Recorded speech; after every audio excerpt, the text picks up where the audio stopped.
All right, what's going on, everybody? Welcome back. Welcome back to the basement. It's good to be with you here again. Make sure you go to our website, wrathandgrace.com. There you can find all sorts of resources on our ministry. You can go and subscribe to the podcast.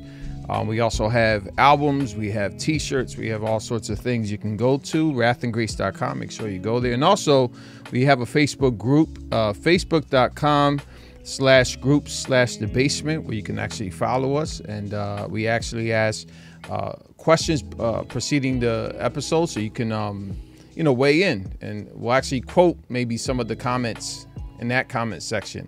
The one thing that we do here also is that as we're live, we interact with your comments while we're actually interviewing someone, or if we're talking about a topic, so you can get on right now and weigh in. Let us know your thoughts on the topic at hand, and we'd like to interact with you there. Also, we do have a Patreon account, patreon.com/thebasement717. You can't see it there because of not having a black background, but we'll work on that. So make sure you go to the Patreon, patreon.com/thebasement717 to support us. And we want to thank those who pray and also interact with us on a weekly basis. We appreciate your support. So I'm going to hand it over to Wayne. What's good?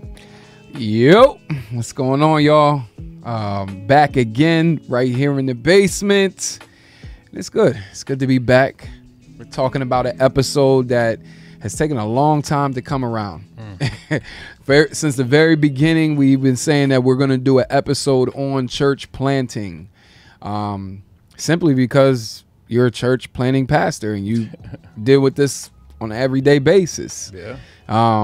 And I'm part of the church plant that you have planted, and it's just one of those things where it's like, wow, can't believe we haven't done an episode yet. We're 70, what is this, episode 72? 72, yeah. 70-something episodes in, and we are talking about it now. So anyway, we got a special guest with us today, Alexander Wade from Wrath and Grace Radio. We just call him Wade. What's going on, bro?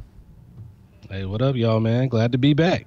Yes, sir. Yes, sir. It's been a while. I was thinking about, when was the last time he was on with us? Do you remember? Oh, man, I don't know. What were we talking about?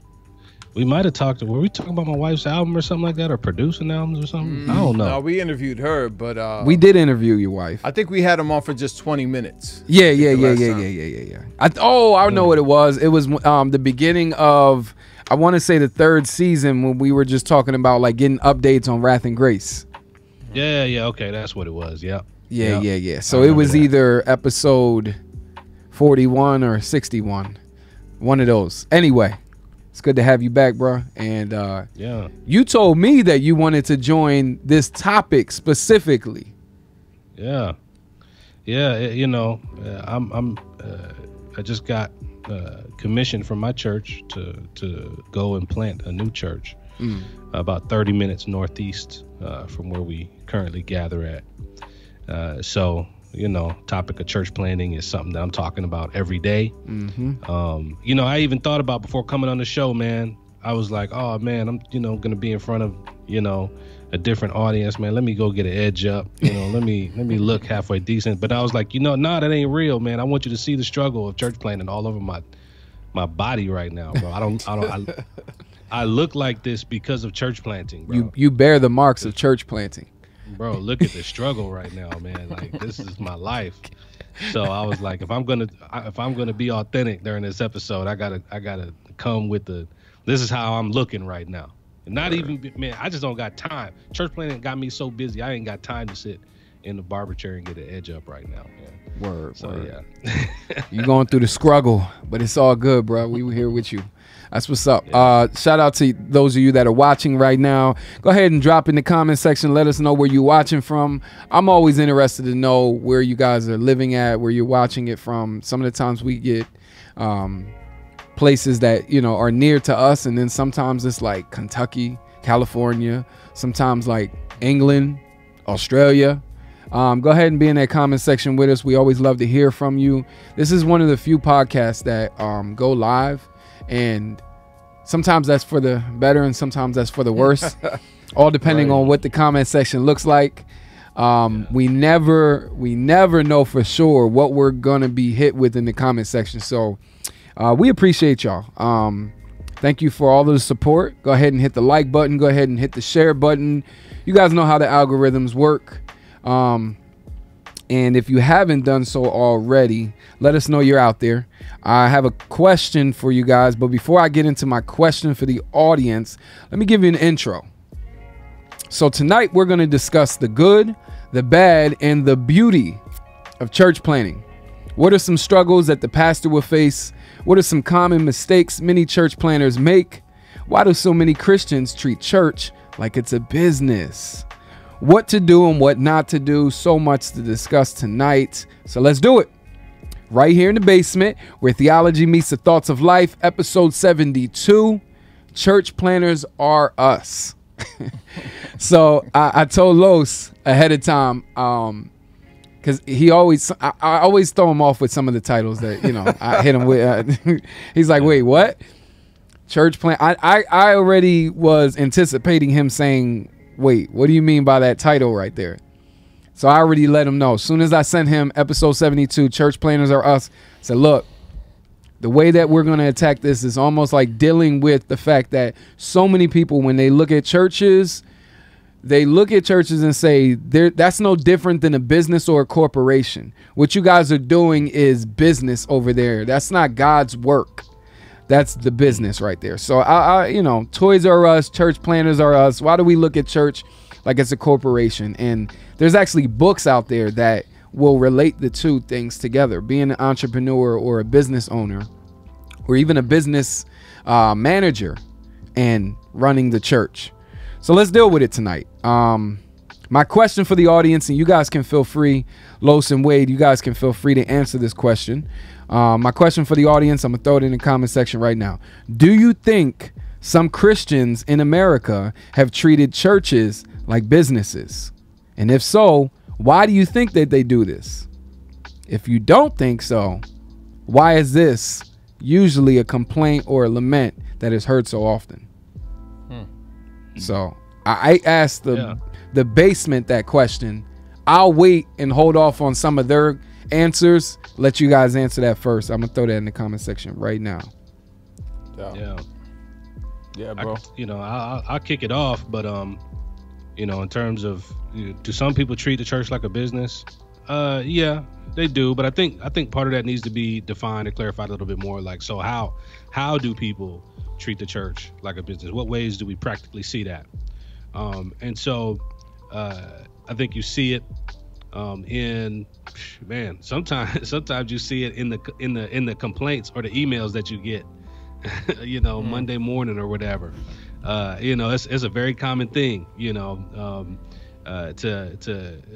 have church, man, and then next thing you know, Monday morning you wake up And you got people who they'll send you these emails, man. They're an unsatisfied consumer, and that's what it is, man. So this is what you see in business, right? You have a transactional relationship where I show up, I do this or provide this, and I expect a specific thing. I expect to be satisfied, and that's what consumerism looks like. And so if you take that into your church, and that's how you think about your church, you'll see that pop up in your emails. People complaining about the songs. It's okay. I'll be like, it's all right. We weren't singing to you.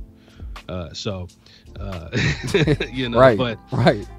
Or you'll see that in people who shop around. You'll sit down, people will talk about, oh, tell me about your church. We're thinking, we visited a couple times, and then you listen to them talk a little bit more. Next thing you know, it's like, oh, we visited this church, we visited that church. They done listed off 12 different churches in 6 weeks. I'm like, man, how you even do that mathematically, right? So you just see this consumeristic effort to kind of just shop around and find something. Or you see that in context where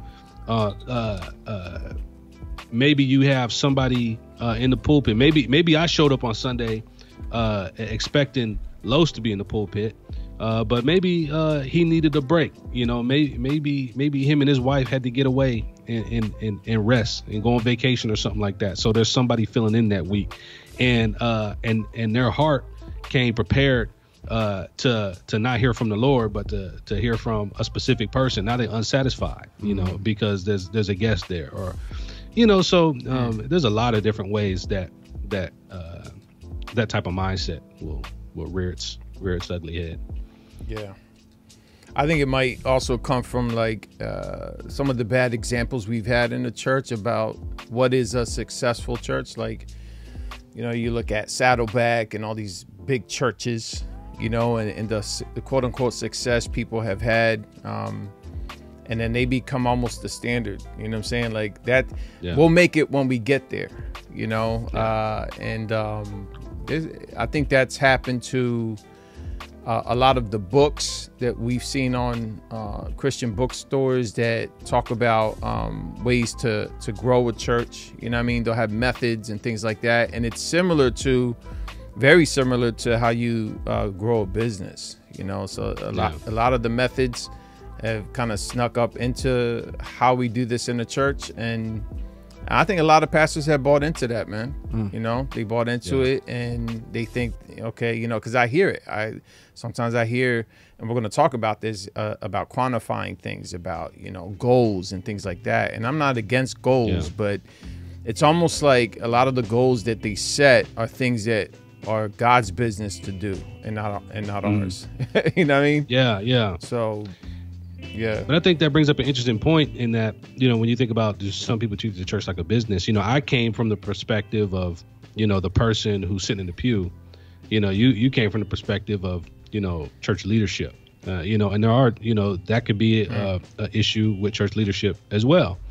And I do think it's also important to clarify, business is not a bad or sinful thing in and of itself. And being entrepreneurial and having the skill sets, some of the skill sets that make businesses, like when you're hiring somebody to be a good leader, these are just good good things. So somebody who has certain skill sets and maybe a certain type of acumen, that doesn't mean that there's no room for those gifts to be used for the flourishing of the church. Right. But at the same time, it can get too far. You know what I mean? You can get to the point where because someone is a good businessman, you think he would make a good elder, and that's not that's not necessarily the case. Right. So yeah, man. Yeah, that's good. We did have similar responses to what you guys talked about. Brother Ray Taylor brings up Romans 12:2, be not conformed to the world, be transformed by the renewing of your mind. The church will always be tempted to conform to the culture that it engages with, either being conformed to the world or the culture or transformed to Christ's image. I just think it's so easy to be conformed to the American way. Even within Christian culture, we can be conformed instead of transformed. Both are passive intent, so we will be going one way or the other. It is just easy to be conformed. And I agree, it is easy to just give into it. Someone even brings up churches not being taxed on their income, many of them, and they're eligible for programs funded by taxpayers. It's hard to not see the church in America as just another corporate machine. And, you know, we hear that a lot as well. Kevin brings up some leaders of certain denominations do this. I know of a church that had their pastor removed because the numbers were not increasing at the rate expected. And boy, we're going to talk about that tonight. So I appreciate the basement members joining in, and there were so many more comments. I think there was like 25 comments on this question alone. So you guys can go ahead, if you haven't already, and join the basement Facebook group. We have great discussions there. But we're going to go forward in today's outline. I think it's important to lay the foundation. So I don't know, which one of y'all want to go first when it comes to giving your background? Why are you so interested in this topic? Give us a little bit about your experience as a church planner, your background as a church leader and stuff like that. Yeah, I mean, I can go quick. I planted a church back in 2011 called The Gathering in Millersville. And we were a ministry focused on college, on the college campus there at Millersville University. And we came out of a situation where we walked away from a Word of Faith charismatic movement. And a lot of us did plant the church with a chip on our shoulder, you know. You know what I'm saying? We were very aggressively reformed, just making a point, waving that banner hard. Were y'all cage stagers? Yeah, some of us were. Some of us were, man, but I think that God allowed a couple years for us to really settle and grow out of that before we really became effective on campus. So in our third year in, that's when God just really brought to us a lot of students. And so we did that. That was really our focus, where we took them to missions trips, we discipled them, we married them, we saw couples having children, going back home, finding healthy churches. And then so we did that for about 8 years. And then the Lord called me to go back home to the city, here in the city. And so I planted the second church, Christ Alone Fellowship, here in the city of Lancaster almost 2 years ago. And that's where we've been. So the previous church is Independent Bible Church. So it's not affiliated. This church is affiliated. Our denomination is the Bible Fellowship Church. And I get to go full-time ministry for the first time next year, Lord willing. In a little bit more than a month, right? Yeah, man. And real quick, there is a difference between having that covering and not having that covering as a church. I think, yeah, absolutely, man. I think, not that we didn't have men involved in the previous church, but when you have, official elders and leadership and really a core group of people that it's recognized that they're your leaders, they're your go-tos. I think for us, it made a world of a difference, man, planning this church, man. So, so it's been dope. Gotcha. Been good, man. How about you, Wade? So man, I'm over here right now just thinking, man, he crazy enough to do it 2 times, bro. I'm over here. I'm like, ooh. It's my wife's fault too. You know what I'm saying? She's man. It was the wife that God gave you. I think we heard that. I keep saying that. Every sermon, bro. It's the wife that he gave me. Yeah. Nah, man. My situation was a little different, man. My wife and I, we left the Seventh-day Adventist church, and it was weird. It was a slow process to leave the church. And I had been studying Reformed theology for close to, 7-8 years at that point, and finally it was just something was like, man, this ain't for us, you know. And so we got out of there and began the process of searching for a church that we could attend with a clear conscience, man, a church that we can go to and have the gospel preached to us week in and week out. And yeah, so we landed at the church we're at now, Summit Crossing, man. And I had no aspirations of being a pastor or a church planter. I was just showing up, serving on Sunday, sitting in the pew, you know. And yeah, and then the more I'm there, you know, our church is part of the Acts 29 network. And so Acts 29, you know, is big on church planting. And so the more you get plugged in, the more you just start meeting church planters and hearing stories of church plants and, you know, these conversations. I'm like, man, you know, these people talk about this stuff all the time. And I never thought about this. I never heard about church planting, you know, as a Seventh-day Adventist, you know. So just never crossed my mind. So, you know, as time passed and it started real simple, just an itch, a tugging, that just was like, man, I feel compelled to pursue teaching and preaching. I felt like that was something I would train people in the corporate world. And, you know, for some reason, man, I always led teams well and always was a compelling speaker and just wondered, like, man, is this a skill set that the Lord could use, you know, for the church? And so, man, I just real simply, I made that known to the elders, and you know, after a while, it was like, okay, well, let's talk about it. And it was, man, just a slow, steady, you know, little thing. I truly was, you know, discipled. And, you know, little by little, you know, you get a little opportunity, you know, here. Okay, well, you know, we've got this thing going on with students, and let's see you teach the students, you know, and do that. And then that would go well. Or, you know, there'd be a way to lead or to serve or whatever. And they would just watch me. They would give me opportunity after opportunity and watch. And then we had a residency in our church, a church planter resident, and he was leaving. He was going to get sent. At that point, it was probably about another 8 months before he was scheduled to leave. And they was like, hey, why don't you start hanging out with Chris? He's going to be leaving to plant a church next year, and just hang out with him, watch him work, see if the Lord puts anything on your heart, you know. Yeah.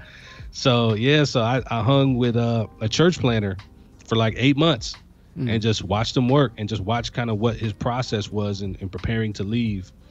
And that was very compelling. And then he left, and then that left the residency open, and you know, I was like, man, maybe I should apply for this church planting residency, you know. And yeah, so I'm making it sound super practical. You know, there definitely was prayer and talking to trusted people as well. But yeah, that was the progression, you know. Then I ended up in the church planting residency for about a year and a half. And then normally the plan of the church planting residency is, you know, when you get done with your residency, the hope is, you know, you're ready to plant, you know, so they're ready to send you out. And man, at the end of my residency, man, they sat me down, man, they put together this like document of like their assessment of my life after watching me for the last like 2 years almost. And it was like a whole bunch of good stuff in there. I'm like, you know, reading the document, I'm like, okay, all right, that sounds good, that looks good, all right, you know, they're affirming all this stuff. And then you get to that last little section, it was like, but yeah, not yet. Yeah, you ain't. We just don't think you're ready. You know, I was hurt, man. Like I was ready to go. You know, and at this point, you know, I was in the residency. There's a lot of people who were expecting me to be ready to plant. A lot of people, and like people ready to go, people ready to give, people ready to like. All this stuff is just like people in the wings ready to go. And the elders were just like, man, we just want to watch you longer, you know. And part of that had to do with the job I had at the time. I was traveling a ton. I was out of town 3 out of 4 weeks every month. Wow. And so some of that was just like man, you know, you're away from your family a lot. There's a lot of things that we just feel like we haven't had a chance to observe as thoroughly as we'd like to, because you're away so much. So it's not, you know, and then so that they hit me with that, and they were like, yeah. So they put everything on hold. It was like they didn't even give me a timeline. They were like, we can't even tell you when we're gonna feel confident enough to send you. We just know that we can't take any shortcuts. And yeah, you're away a lot. And these are things that we want to see longer. So, bro, I was hurt. And no joke, I left that meeting. Essentially, they told me my job was getting in the way. I was out of town too much, to the point where they couldn't assess me as thoroughly as they wanted to. And then no joke, I'll try to fast forward through this story, but I got a couple phone calls. The company I was going through was going through a big merger at the time. And the company started offering like buyout packages. Like, if you volunteer to leave, like, we'll pay you to leave. Right. And I had no intentions of leaving my job and all that stuff. And I ain't have another job lined up. But yeah, I took a couple weeks, prayed about it, ultimately ended up resigning and taking a buyout.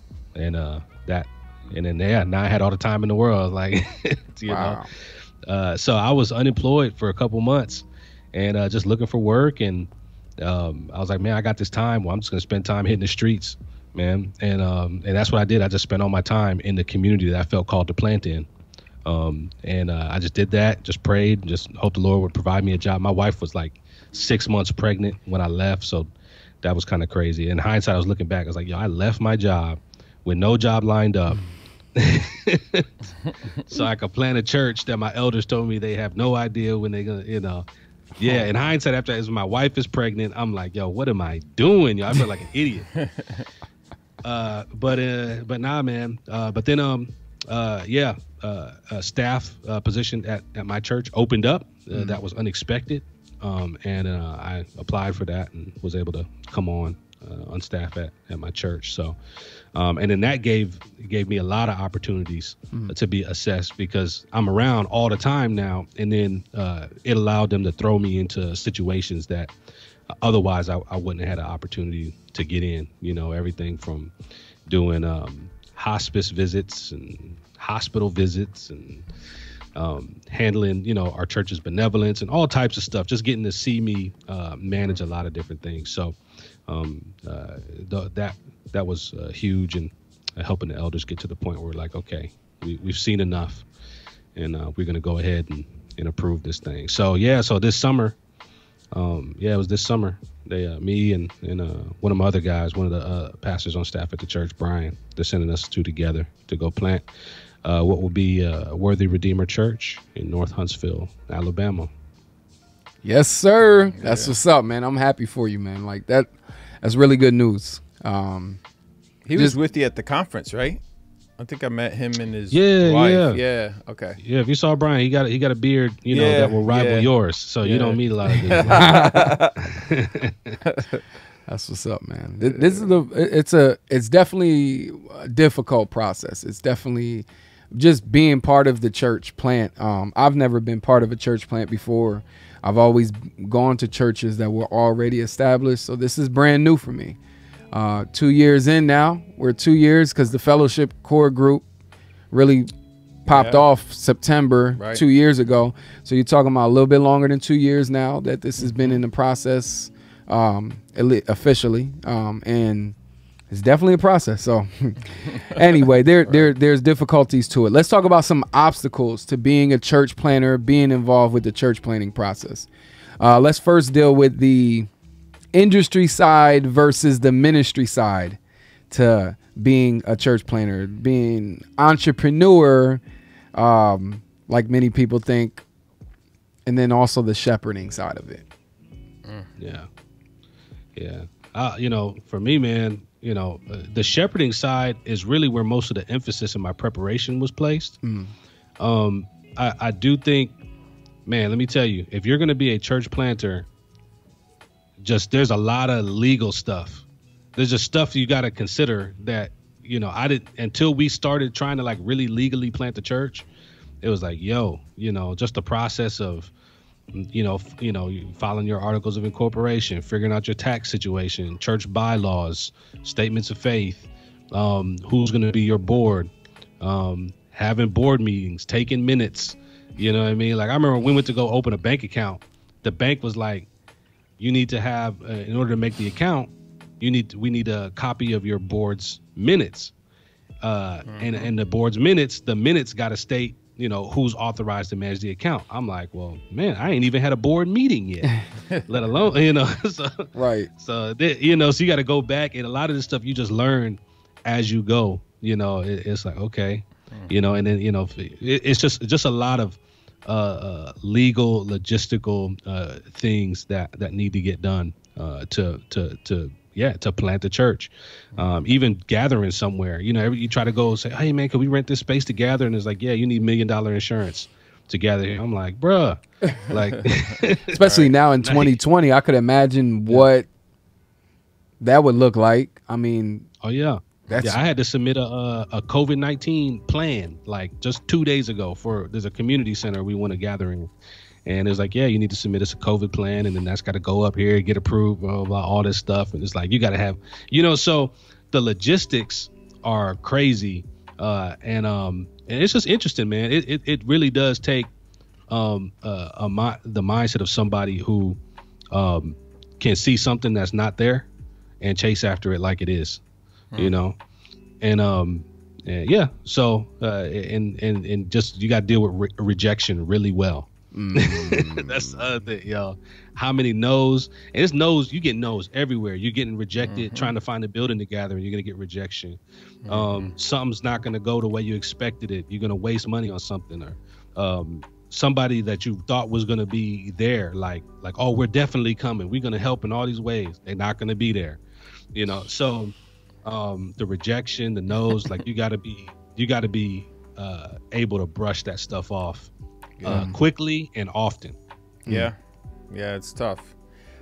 So an entrepreneurial mindset is a part of shepherding. Okay, talk about it, because this is where it can get a little. Some people hear that and it can be sketchy, and it can be, you know, because I think you know, the primary role of a pastor and the elders is pastoral care.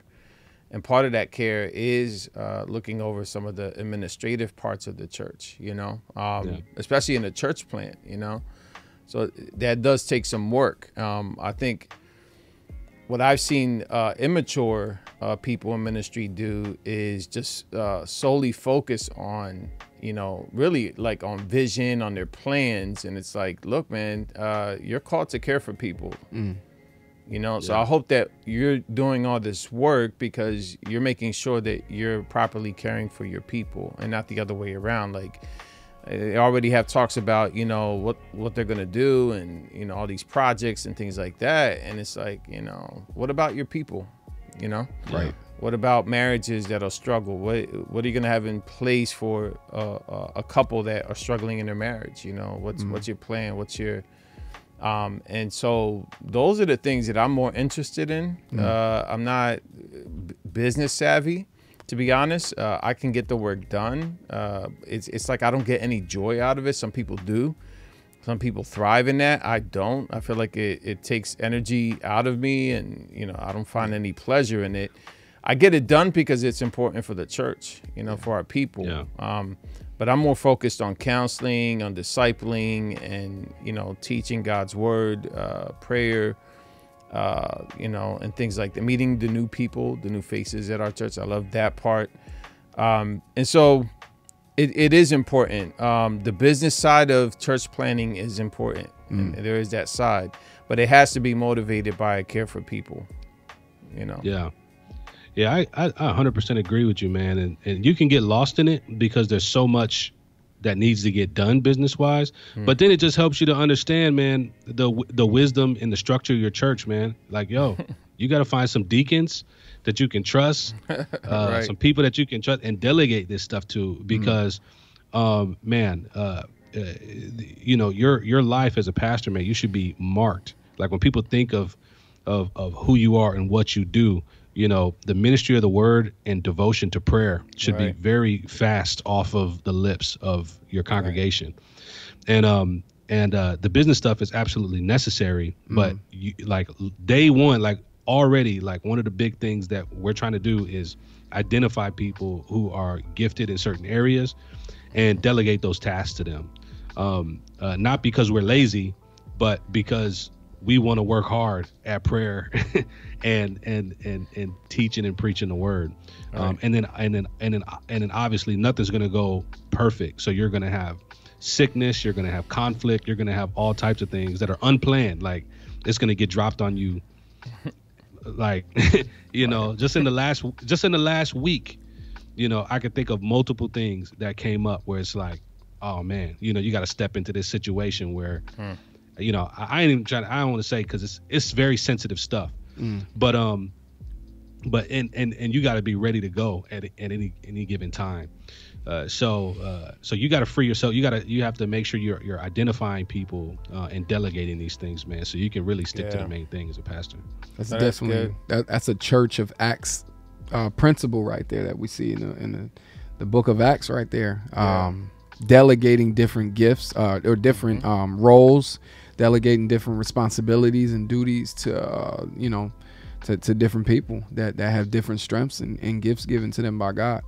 Yeah, in Paul's missionary journeys, he will go plant churches and spend some time raising up elders, you know, to make sure that they were well cared for. I think the tough part about church planning is that, you know, you might have a squad going with you, but the church planner does play, you know, he does wear a lot of hats too. You know what I'm saying? You don't have deacons yet. You don't have other elders yet. I mean, some do going in, but my experience has been that hasn't been the case. But there has been, in the case of being a part of the Bible Fellowship Church, there are regional pastors of other churches that play that role in the meantime. So it's better. This experience is a lot better with the support system in place. But still, hands-on, I think the church planner does have to wear different hats in the beginning, you know.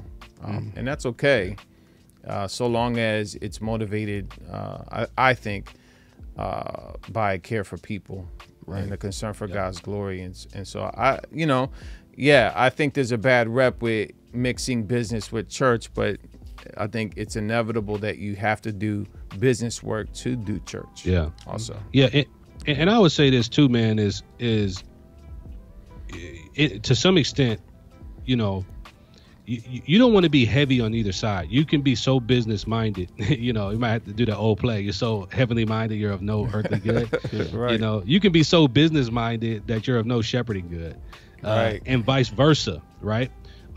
Because here's the thing, man, is I come from a business background, and, you know, when I start getting plugged into church structures and stuff, you know, business, looking at numbers and stuff like that, you'll sit here, you'll look at your budget, man. Like, you got to be a good steward of the resources that God gives you, including your finances.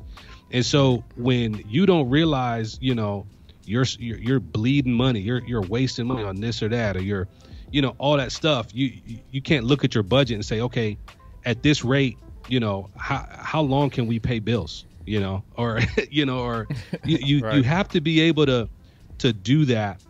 Not for the sake of being business minded, but for the sake of being a good steward of the resources that God is sending your way.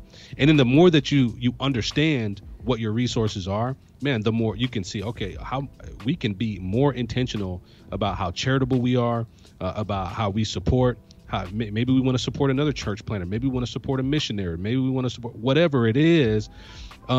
If you don't have an understanding of the workings of your church, what's coming in, what's going out, what are you spending on that you need to spend on versus that you'd like to spend on or would be nice, you know what I mean?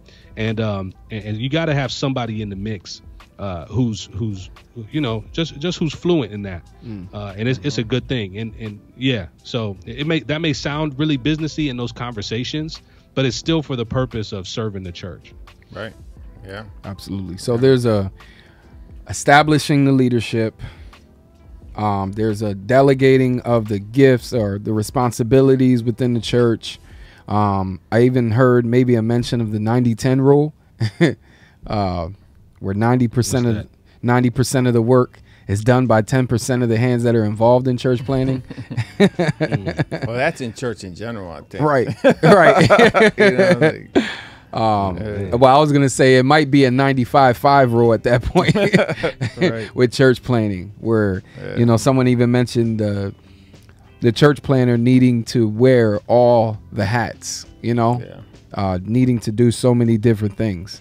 I guess the question would be, and maybe you guys can relate to this one, is are you willing to learn and to grow even if it wasn't what you thought was going to be part of the process? You have to. Yeah. You do. And I think what I was going to say before was that, you know, there's some things you should have in place, but there are some things that are going to happen as you church plant that you can't learn in the classroom. You have to just experience it. You know, you have to go through it. And I'm talking about personal things, you know what I'm saying? Like the rejection piece, preaching a sermon that you knew fell flat, you know what I'm saying? Like just preparing last minute because things happened that week, you know, and feeling guilty about it, you know, like especially bivocational pastors, you know, that struggle's real. And so you're going to face things, man, the pressures of it that take place. But also I think along with that, you experience the grace, you know. You'll wonder how you were able to do what you're doing. And it's only by God's grace that you're able to do it, you know. So there is that side of it too. And I think God allows failure. He allows you to fall flat on your face at times so that you can depend on him, you know, because that's really at the core, I think, of church planning, is a dependency upon God to do the things that you normally couldn't do. You know what I'm saying? And he will grace you for the work before you, because if he's called you, he'll equip you, you know, to do what you need to do. Yeah. You know? Yeah. I 100% agree with that, man. He's not going to call you to something and then not give you what you need to do what he's called you to do. Yeah. You know, and that the funny thing is we it seems like it's easier, maybe it's just me, it's easier to believe that in terms of like internal things. Like, man, God will give me the will or the drive or the energy or the stamina or the work ethic or the, you know, whatever it is. But when you're getting into like the more tangible physical things, those are hard to believe. Like it's harder where it's like, you know, man, God's going to call you something. He's going to, you know, and you're sitting here like, man, the budget's not going to work, or you know, we've got nowhere to gather. Nobody will let us come in during COVID-19. You know what I mean? And, you know, whatever it is. And so there's trust in the Lord and that stuff too. You know, that he's really gonna, like, man, if he's called you to this work, like he's like, doors are gonna open, like physically, like there's really going to be a physical space for you to come together as a church to gather and to worship him, you know. So that's something, you know, I've been praying about recently, because that's been a challenge, man, to trust the Lord for that. Yeah. So. How about some of the tough times of church planning? Like let's first deal with the struggles that you might face within even running your own family, like leading your family. That has to be a major part of the church planning process. It is, and I think the best advice I could give is seek older couples that you can lean on, that can understand family struggles, because my experience has been that peers that look into family issues when they're challenging, it could be troublesome, you know what I'm saying? Because they have a limited perspective. Older couples who have had kids move out, who've gone through things in the teenage years, they're able to speak life into situations and have hope, and really walk with you in a way that you're encouraged, that things look temporal, things don't look permanent. Like some people just, you know, the way they've looked at some of our kids throughout some of the challenges, it's almost like, man, I felt like, man, am I saved or not? You know, it's like there's no hope. It feels hopeless.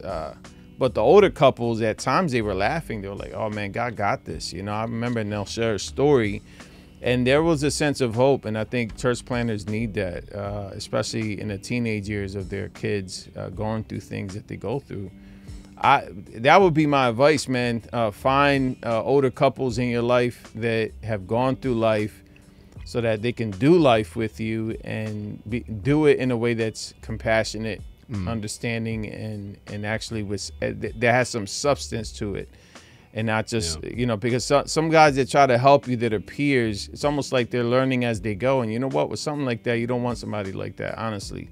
You want friends in there to pray with you, to walk with you, but to get counsel and wisdom and guidance and to trust someone's, to trust someone that could speak into your life, to actually allowing people to give you direction. I would tell people, make sure you have a Stan and Terry Morton in your life, because they're the ones who really helped me in mine. So, yeah. Oh, yeah. Now, I tell people all the time, man, I'm praying that old people come to our church, man. Yeah, bro. I need some, straight up. I've been, I try to be nice about it. Like, a lot of people will be called old, so I'm praying for some seasoned saints. There we go. That's how you gotta see that, right? But for real, man, just in practical ways, man, you could spend all day reading books, studying theology. And I'm telling you, man, there's just something different about, man, a humble woman who's been walking with the Lord, who's raised godly kids, who's experienced loss, and all that time, whose faith hasn't wavered, and to just sit down and have conversations with saints like that, like, yo, battle tested. I'm praying for that. Yeah, bro. I'm sitting there. A lot of people, man, they plant in churches, and ain't nothing wrong if you got a really young church. And our church that we're planting, it'll probably be pretty young, but I am praying very purposefully that God will send us some seasoned saints, and we need that. I need that personally. So I think that's really wise to seek out a older couple. I also think, man, it's really another thing, just in terms of difficult times, is to be mindful of just the spiritual reality of what's happening as you set out to advance the kingdom, and to plant the church. A lot of times, especially, and maybe this is just my experience, maybe it's different for you guys, but in my experience in Reformed churches, we don't talk about Satan as much as I did growing up, as a real, living, active entity that is seeking to devour, to steal, to kill, to destroy, and he's not pleased with the work of church planters, and let you go ahead and be called to plant a church, and let your elders go ahead and lay hands on you, and go before the congregation and say, man, we affirm these men, and we're sending them out to plant a church, and you do that, and then just keep your eyes and ears. Tell me that you don't feel, that you don't experience the workings of the enemy on a different level. Yeah, for sure. And I'm telling you, man, straight up, like clockwork, clockwork. As soon as this stuff started really going, man, you start seeing, just all types of stuff pop up, and it's not coincidental. I don't believe it's coincidental at all. So I think that's something that we got to be more vocal about, not for the sake of fear, or not for the sake of saying that we should be trembling, but for the sake of being biblical, heavily, for being biblical. Right. But what happens a lot of times, man, we're Satan is attacking us in what seems to be something practical or physical, and we respond.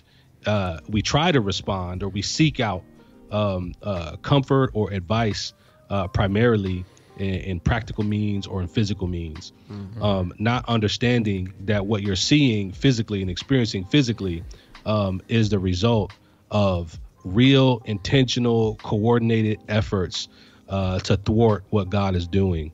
And you're going to feel that in your family. Your kids are going to feel it. Your wife's going to feel it. The people in your core team are going to feel these things differently. And they may look physical. They may look relational. They may look like those things. But understand there's something going on in the background that is very real. That is very intentional, and it's not. And so I don't say that to say, oh man, we should all be afraid, because, man, it's no contest between the Lord and the enemy. But it is to say, the weapons that we use, we're going to pick up the wrong thing. It's like if the situation calls for a screwdriver and you grab a wrench, like it's not very effective, But if you're wise to these things and you see, okay, this is a situation that looks like it needs a screwdriver, but I really know this really needs a wrench. I'm gonna grab the wrench and I'm gonna hit my knees and I'm gonna pray and I'm gonna intercede and you know what I mean? Yeah. And so those are other things to keep in mind, because the hard times will come in, and they are coming, and but they may look a little different. And if you're not wise to that, you're going to grab the wrong tools. Yeah, that's good. Amen. Brian Metz in the comment section, he says, spiritual warfare ain't no joke for church planners. So Brian Metz, that's my co-pastor. He's the one who's planted with me. So look at that. So let's talk about what happens when you don't meet the numbers. Not meeting the numbers. That's a big deal with church planning and just running church in general. Not meeting the numbers when it comes to your attendance, when it comes to the offering plate coming in, and the support that you have, and even raising support from others, the networking, the strategic planning that's going on, all of those things that happen that, there's real numbers, there's real stats to these things. And when you don't meet those numbers, usually you become discouraged. You fear that your church is going to have to shut down. How should we properly deal with these things right here? Yeah, I think for someone who's full-time, I think it's a different beast than someone who's bivocational, right? Because I'm about to go into full-time for the first time, and I've already prepared myself for some of the struggles I might have with that. Because being bivocational, it's like financially, all right, whatever. You have this, it's a security net. Because you're concerned about your family, right? So that's my primary role as a husband and a father, then a pastor, So yeah, I think it's a different beast for people who are on full time. But how to deal with that, I haven't been there yet, honestly, with full time ministry. I'm just waiting to see what God's going to do in my heart, and some of the lessons that I'm going to learn on trust are going to be deeper, with the situation like that. But I think that what I told the denomination I'm in flat out, I told the director and everybody that I don't play the numbers game. The people that come to our church, they come because that's what God wanted.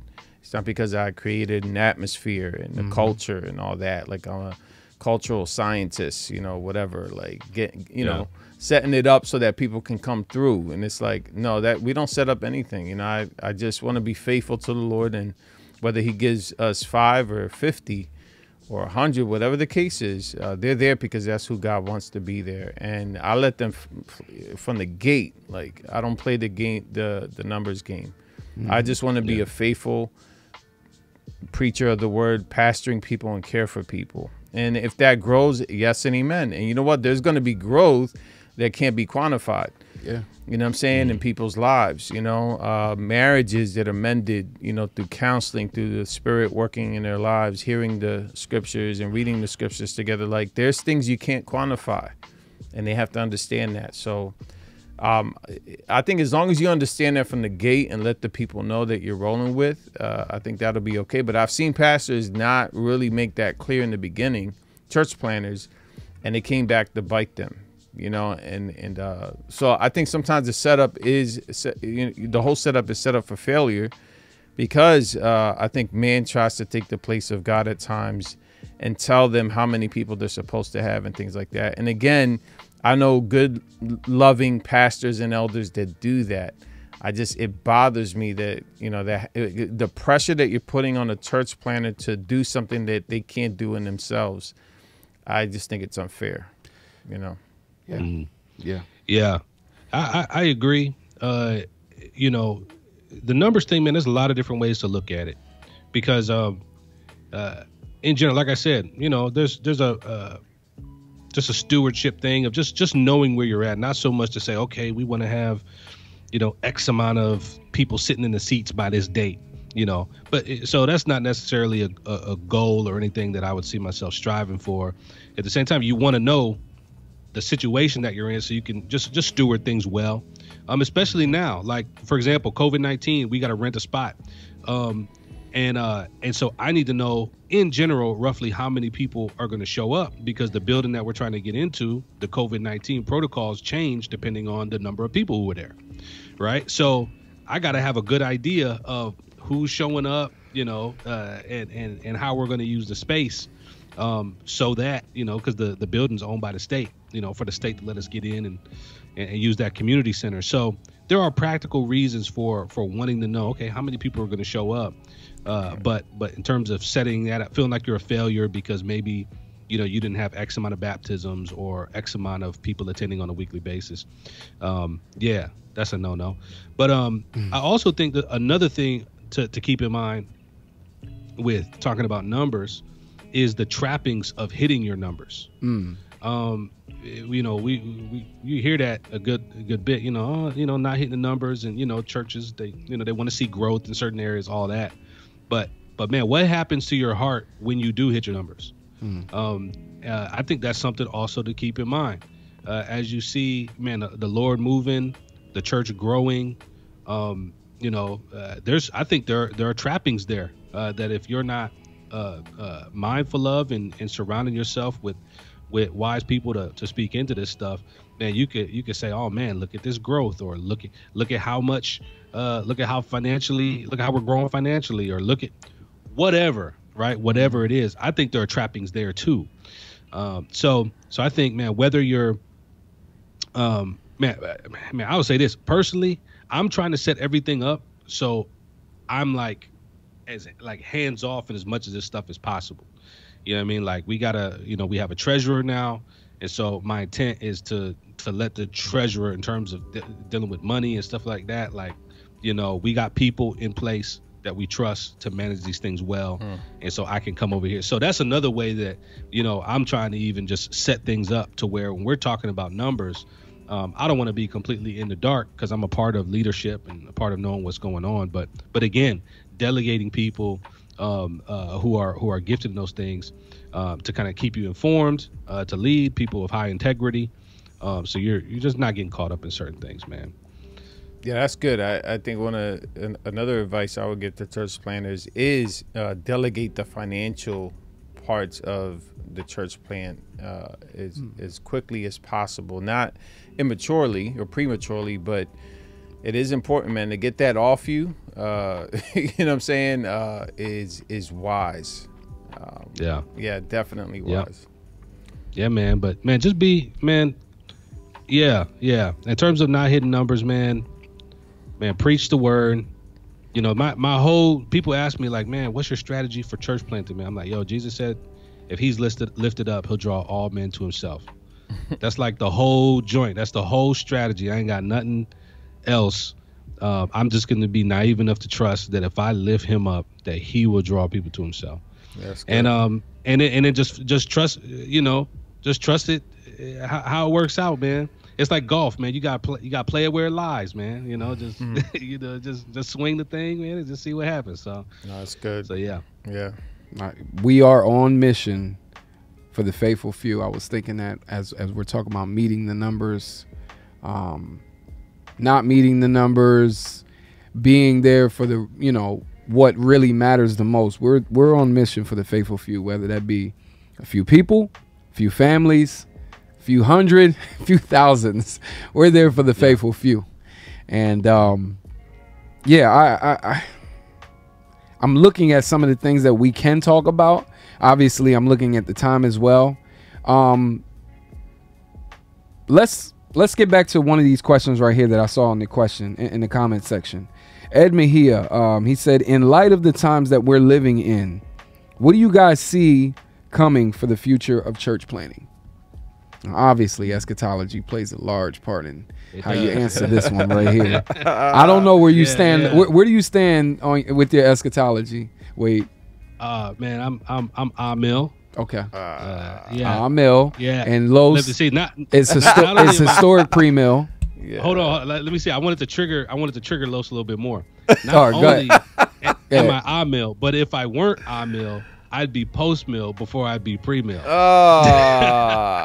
I mean, well, okay, so you have post mill, amill, Episode 73. Three different eschatologies in the same room. Look at that. That's crazy. Man, that's funny. Yeah. The future of church planning.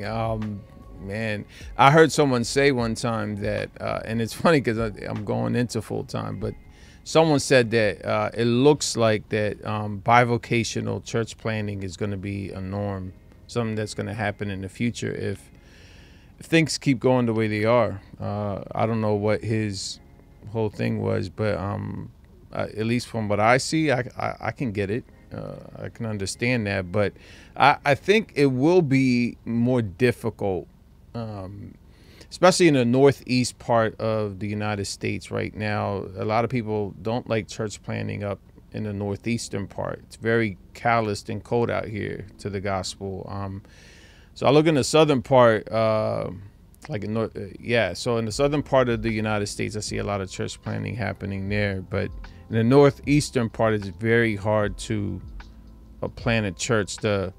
Just the culture. The culture is very, not just hostile, but very cold. You talk to people like in our city right now, like it just feels cold and callous. So I think for church planners, I think in what I would call post-Christian mindset, and culture, it might become very difficult, because I think, and you might have to even dump some of the books and things you've read where, pragmatism and things that these books were pushing. You're just going to have to really trust God and go. I really feel like the book of Acts was set up for a reason, to go back to see how they did it. And we're going to have to go back to that. We should be doing that now, but I think in America, we don't really face what they were facing there. And if we do have the book of Acts to know what we're supposed to do, and I think it's going to become more real where aggression and really protest and things we're going to face as churches, as that increases, I think church planning is going to become more difficult. But again, I think God will equip you for the work involved. So I think it's going to be harder and less appealing in the future. I probably feel the opposite. Yo, all right, good. Then we have both sides of it. But again, you already probably, again, right? You started with the eschatology question, so yeah, you know what I mean. Yeah. Deal with the, for those of y'all listening, if you don't know about the historical pre-mills, man, it's all downhill. From here, well, no, that's a dispensational, cats, you know what I'm saying? Like they're but nah, man, I for one, man, I would probably even just revisit the question a little bit, right? Because it implies there's certain implications even in the question, right? In the times we're in, what's the future of persecution? What do you mean by in the times we're in? Mm-hmm. Go ask the church in China about the times we're in. Mm-hmm. They like this the times we've been in. What you talking about? Right. Go ask the church in the Middle East about the times we're in. It's the times they've been in, right? And so go study church history and ask yourself what has historically happened when the world gets harder and colder and less tolerant and more violent towards Christians. What happens to the church? It multiplies and it flourishes. Mm-hmm. That's what always has happened. That's what will happen. I think, man, the folks who ain't really about it, will bow out. The real ones will step up. Mm-hmm. And it doesn't mean that if that stuff comes, persecution or whatever, it doesn't mean that it's not real. It just means that, we just look at history, what has always happened, so, man, I'm preparing if this is what's going to really happen, man, I am preparing to see great multiplication. I'm preparing to see, unhealthy churches die and not be sad about it. I'm preparing to see healthy churches multiply and flourish, and maybe the gatherings get smaller and go into homes or go into wherever. But man, I'm preparing to see healthy multiplication. I'm preparing to see new leaders raised up. You know, so for me, you know, what do I see as the future, man? You know, I'm definitely not praying for persecution, but go look, like in China, for example. Like in China, they know the government, you know, having a Christian church in China is illegal. But the government, just because you know, they strap, they know if the churches are under, I think the threshold is like 200 people. In China, they consider that a small gathering, so they don't even mess with them. They know they're there, they just don't even mess with them if they stay under 200 people. So you know what they do? They raise up elders and they multiply before they get above 200 people, and they have more churches, and the underground church in China continues to grow.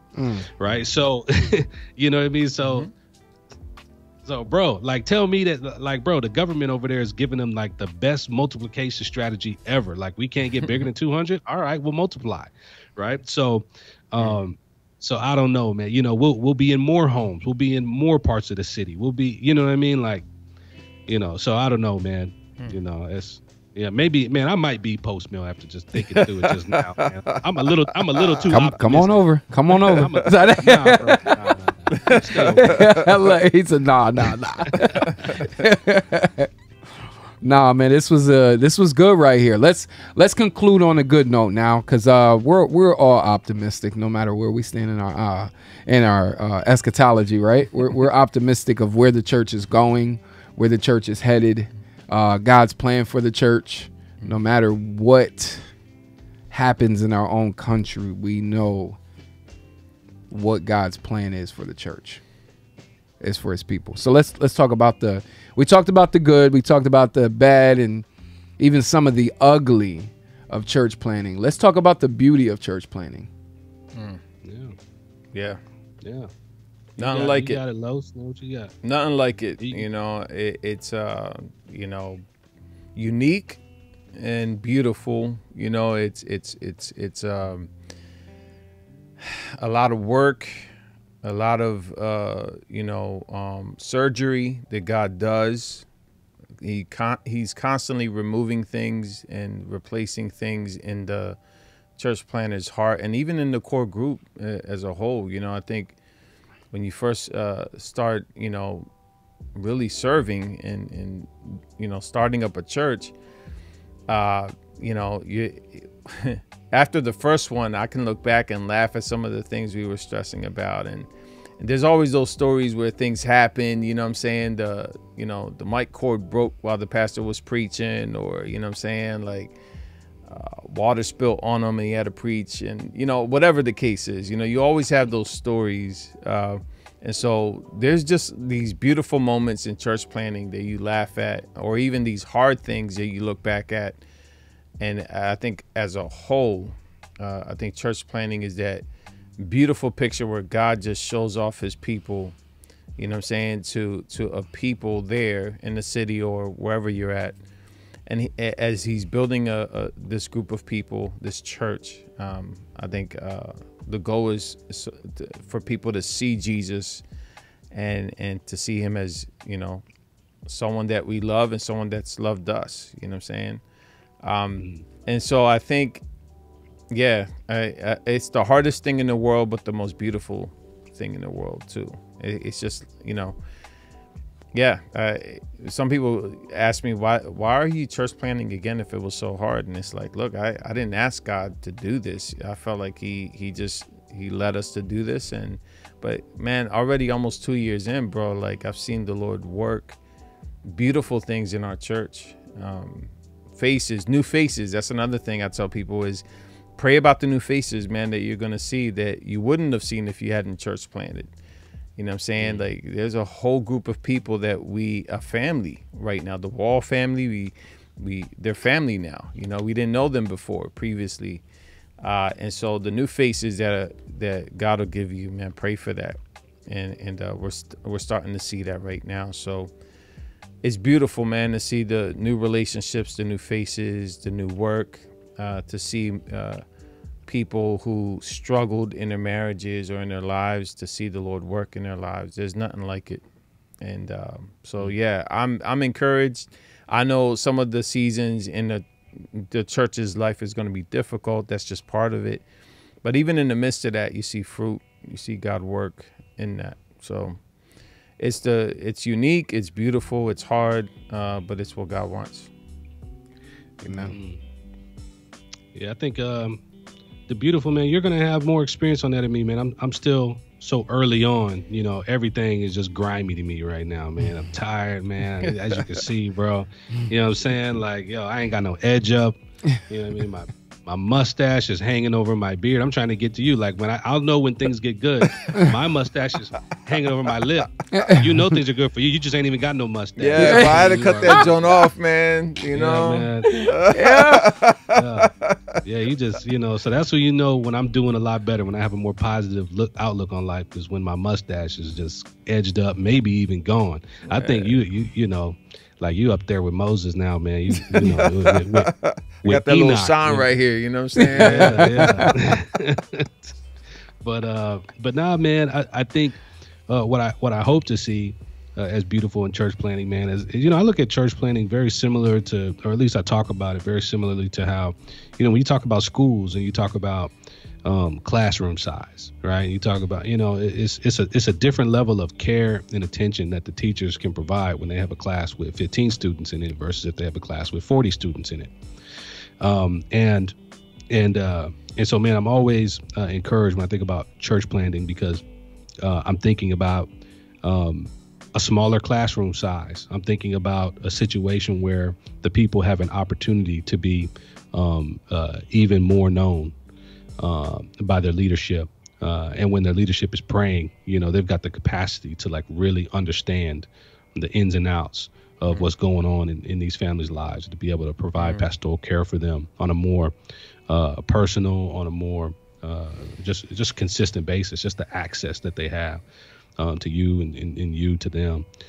So that's one of the things I'm hoping for. Also, man, you know, I'm looking forward to, you know, the area of town where we're planting. It looks a little different than where we're at now. And so I'm just looking forward to, you said beauty, you know, that's one of our, so, you know, we got our guiding kind of principles that we summarize as truth, beauty, and goodness. And so that kind of, you know, made me think of that, you know. So when we think about beauty in terms of our church plant, we're thinking about, okay, what is beauty? What is godly and beautiful in the context of where the Lord is sending us? And so, one, how do we do everything? So when I think beauty, I think about how we do things. We want to do everything excellently.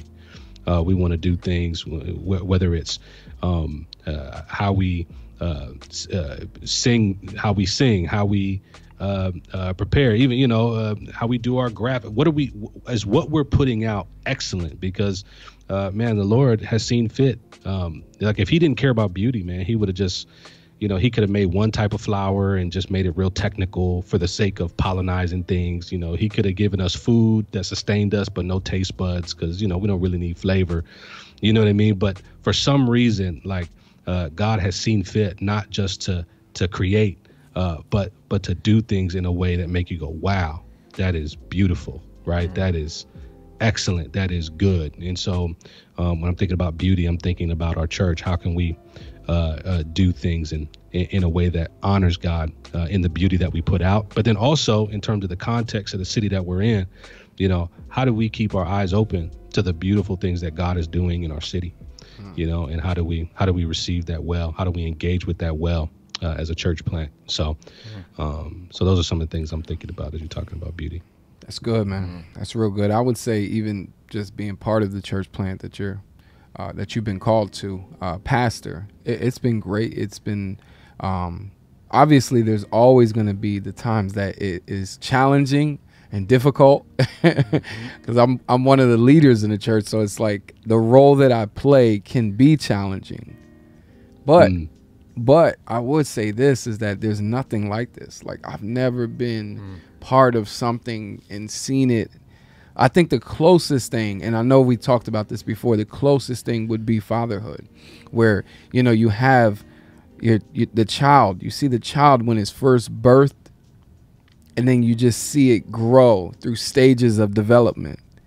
And I would maybe compare it to that more than anything. And we're still a baby pooping in its diapers. And then what you say, our church is still a baby pooping in its diapers, crawling around, bumping our heads on tables, tables. And there's a beauty to that right there. Yeah. One day, what we hope for it to look like, right? But you have to you have to take not take advantage. You have to really admire it and really appreciate it for where it's at right now in the development, and not keep on looking forward. What is it going to look like? Is this baby going to grow up to be an NBA player? No, don't think like that. Just appreciate it while it's still doing things like pooping in his diaper and crying for the bottle and things like that. Like, this is good. Keeping you up at night when babies keep you up at night. Like, there's a beauty to church planning and even just being part of a church from the very point of conception. Yeah. So, anyway, there was somebody, one more question, guys. Ed asked in the comment section, any good books or resources for church planning that you would point them to? Yeah, I would. Yeah. It's not particularly to church planning, but one book that really ministered to me that I would recommend church planners to read is Dangerous Calling by Paul David Tripp. For me, that was very formative. So I'd recommend that because I think it does deal with heart issues that you're going to deal with in church planning. I think that book really digs into not just the heart of someone who's pastoring and leading, but also for people to understand some of the wrestlings that happen in the pastor's heart too. So I definitely would recommend that book for someone to get into any ministry, really. It just preps you to deal with heart issues that you're going to deal with. So, yeah, man, there's a lot of different books you can. It's going to depend on what role you play in the church plant. Like if you're like the lead guy, you might pursue a different resource. So I think Strauch's book on biblical eldership is great. I would recommend that. There's a book called Am I Called by Dave Harvey, I think. I'd recommend that. There's a book called Among Wolves by Dahadi Lewis that was really good, specifically about church planting and urban environments. So yeah, it's gonna depend. Then you gotta, if you're trying to get a book on church planting and just talking about some of the stuff I was talking about earlier, just the legal logistical stuff that you need to get, that you just have to do, right? There's even books on that. So yeah, there's some good stuff out there. One more question, guys. I know I said one more question 3 times now. Someone asked a question. I think you guys could speak on this one quickly without even prep. How are you fighting against the burnt out feeling that church planning brings at times? Yeah, I got burnt out once. Okay. And I think it happened because I didn't understand moderation. Okay. Because Hispanic culture, we don't get it. You know what I'm saying? We just, we just run. We just run hard. That's what we do. Yeah. And I think there's a difference between, like Stan says, burnout and flaming out. Okay. Flame out. Flame out is when you just go flat out immoral, and you just go into the world and do whatever and you quit ministry. Burnt out is just, you not understanding your need to rest and really prepare yourself to be, to look at your year, whatever it is, and really plan out your time in such a way that you rest, that you back off on things and learn how to let things go. That, it doesn't mean, I've learned to say no to a lot of things. And it means that I thought it was important for this church, for our church to have this and to do this. And even though it was important because we couldn't do everything, I just said, you know what, we're just going to drop that. Mm-hmm. And then we're going to just focus on these other things and be okay with that. So learning how to drop things that you think important at times for the sake of you not losing, just so that you don't burn out. Because I think a lot of times it happens because the person is just taking on too much, and then they're discouraged when it doesn't work out, because they put so much into it, maybe too much into it, and then when they fail, quote unquote, then they're discouraged to the point where they're depressed, and then they find themselves at a place where they don't want to do it anymore, and so I think moderation is key, and pacing yourself is important too, knowing when to back off, knowing when to let things go, even letting some things die off that might seem important, but hey, sometimes you just got to let things go, and being okay with that. So yeah I think if the question is, how am I personally dealing or managing, or I can't remember the exact word for word, but anyway, dealing with the burnout thing, I think my answer to that question personally would be not as well as I'd like. It's one of those things. And so for me, man, I tend to go, I've always been like that. I work and work and work. I can relate to you, Los, not in the Hispanic sense. I ain't like that. That's it's something different when you got a stereotype of being hardworking, bro. So right.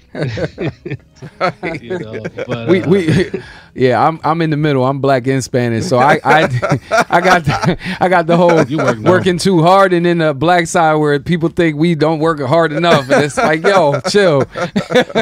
You just right down the middle. You like, Wayne, he alright. Yeah. I'm right there with it. Yeah. Like you'll cut the grass, but you won't edge it up. Yeah, there we go. There we go.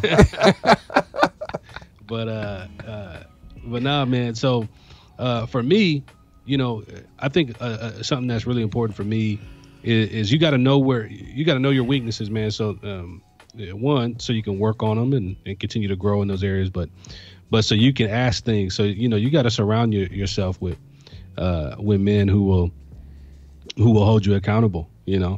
And so for me, some people need to be held accountable for different things. For me, I need help turning off, and so that's going to be an important thing when I think about Brian, who's going to be an elder at the church plant with me, and other men that we keep close.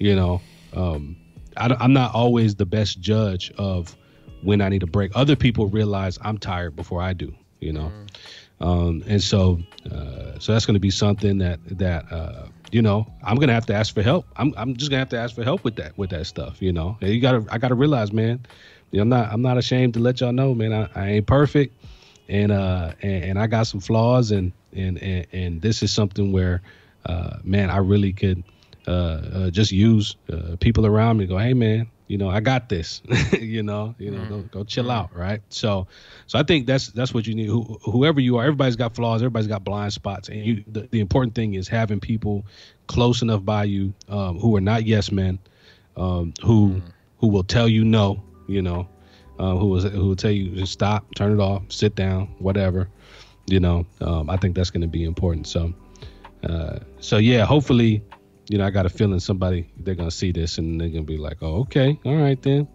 Shut it down. No, that's real, man. It does happen. And I think it another piece of advice I give to someone who is feeling that maybe they're there, is get someone right away. Like we said earlier, an older saint, someone that can understand where you're at, rather than just because I've heard even like what I needed at the time when I felt burnt out and I needed to back off, because the term because I backed off the way I did, I was just like super depressed. I needed medication. I was at a bad place. I wasn't in sin, but I wasn't at a good place either. I just was overwhelmed by life and everything that was happening. And I think what I needed was someone to say it was going to be okay, rather than saying you're disqualified and, pastor shouldn't be going through this, or almost like paint this dark picture over you. It's like, yo, it's already dark. I don't need more dark. Yeah. You know what I'm saying? I need hope. I need Christ. So having people that can be compassionate at that point, and having people that can tell you straight up, you need to back off. You need time off. So Stan, there was 3 people I was accountable to, and they're all older than me. And at any point in time, they could have told me, hey, you need to stop. You need to back off. And I would right away. But they didn't do that. At the time when I found myself burnt out and done almost, they said, it's going to be okay. You do need time off. We're going to walk with you. Mm. While others were saying, pastors shouldn't be going through that. Mm. You need to give up the pastorate and things like that. So it is important. It does happen. And at that point, you really need wisdom and compassionate men and women that understand that life happens sometimes. And they need to walk with you, at that point. So, because it can happen. And so, yeah. This is good, man. This is good. Wade, thank you for joining us tonight, man. Sorry for keeping you up past your bedtime, and you missed your football game, which that shows us how much you appreciate it. Say it again. I'm hoping there's a couple minutes left left in the game. But yo, if y'all couple things real quick, man. If y'all want to keep up with the happenings of my church plant, man, you could email connect@worthyredeemer.com, and I'll go ahead and get you added to our newsletter.